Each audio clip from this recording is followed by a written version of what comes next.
just called Leon up. I said, Mr. Berkowitz, my name's Robin Rose. Can I come over and talk to you? My graduate professor suggested that I would blah, blah, blah. And he said, sure, come over. Here's my address. So I just went over there. And little by little, I ended up being the driver. Had to get to the grocery store somehow. And I had an old Jeep.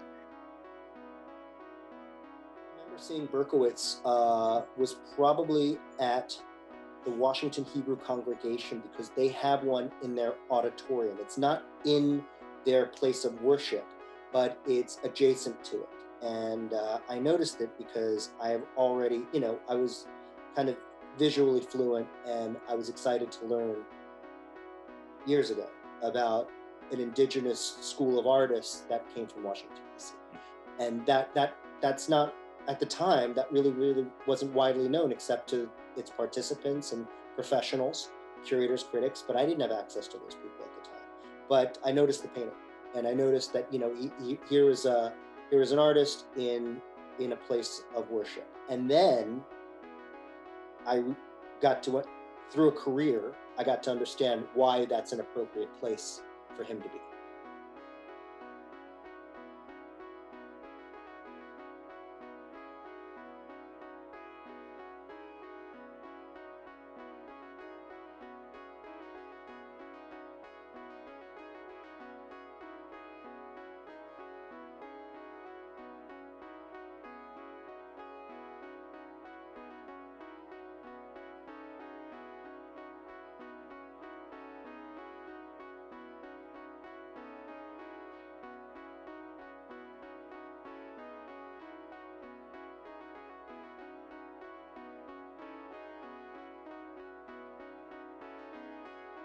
We talk about this idea of a Washington color school, and we talk about, okay, what does that mean, color school? I look at it as an offshoot of abstract expressionism and colored shapes and space and the psychological gesture between the two, right? Like, that's all I really have to say about that.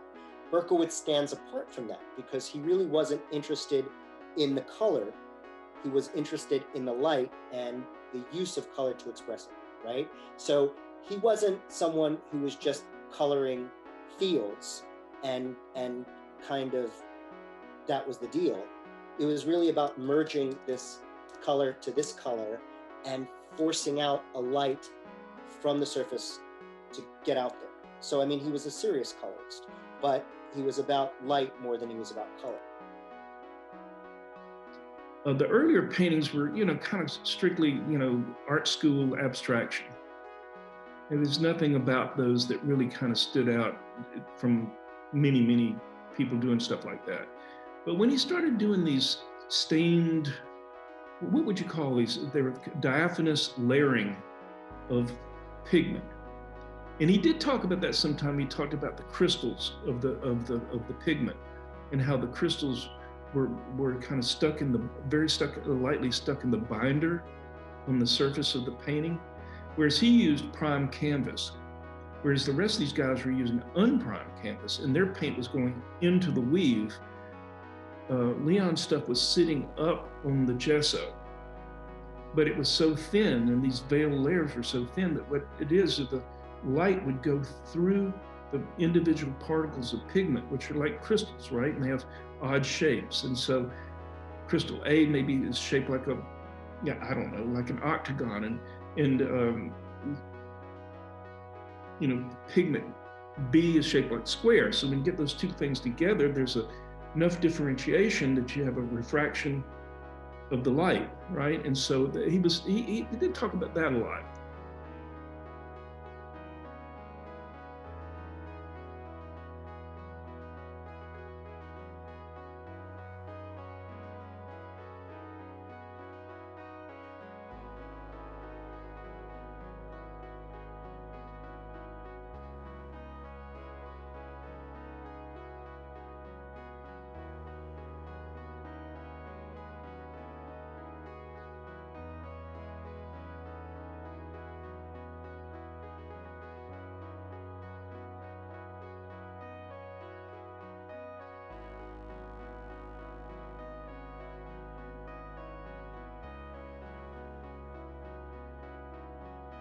necessarily see him as, I love Tom Downing. I love Howard Nearing. I love Gene Davis. But at the same time, his work is very different in its mark making. He's almost making stains that kind of, once they're on top of each other, kind of create a different kind of atmosphere, a different world. He's not someone who's taping off colors or using kind of these techniques to kind of make paintings that I think we associate with Washington Color School. He's kind of ever changing. I think there's an influence of those guys getting together in like late 40s and 50s, but I don't necessarily see him as a Washington Color School artist. I see him as someone who had a loose connection, a social kind of relationship with these guys, but he's on his own. So there are pigments that are created that are transparent pigments. In other words, they're almost like a candy apple paint job on a car, where you look through the different layers into a background. And so the white was really important. And that's why he used gessoed canvases, because the pigment, the light had to penetrate those transparent pigments and then come back out to create that glow.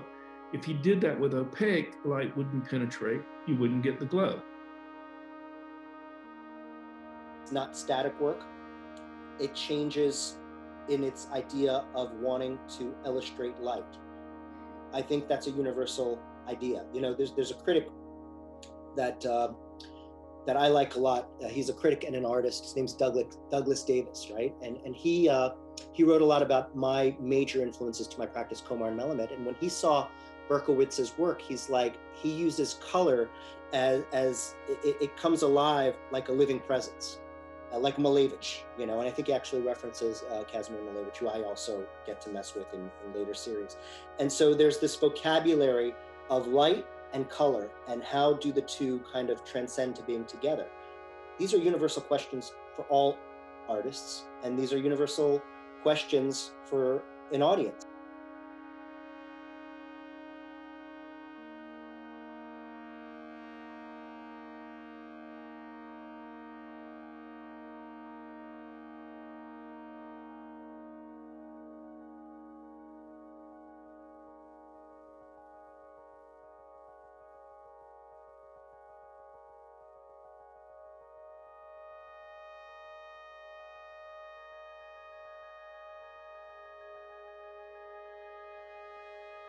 A spiritual, mystical quality with Berkowitz that if you give those paintings enough time, and you do have to, pretty soon they begin to float.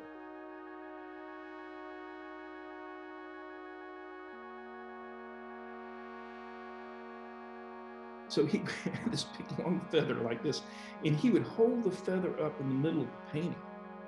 And you would look at the painting and the damn thing would be glowing, because the feather, the chiaroscuro, the whatever dimensional effect of the feather against the thing, and he says, it's got to pass the feather test.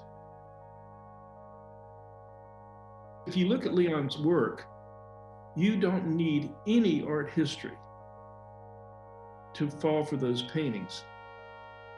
You know what I mean? There's a kind of a quality about them that they're so beautiful and seductive and diaphanous and unassuming in a way, in the sense that there are no jagged edges, there's no pedantic quality about them that forces you to look at one part of them. And, in fact, you could look all over them and they're interesting. They're going to be very fulfilling to see, because their quality is going to change based on the light source that they're around. You put a Berkowitz up in a room where there's a window, it's going to look different every few hours of the day, okay? It's going to change with the seasons as much as you will by looking at it. You know what I'm trying to say? I feel that it's a living thing, right? And that's what Douglas Davis, I think, was talking about. It changes. It was always meant to. He was someone who, he was always someone who kind of rejected the ideas that symbols can be the visual expression of the interior life. And I think that his symbol is the sun. how he sees the sun, and how he sees through a lot of, there. He got to a point that I think is distractionless.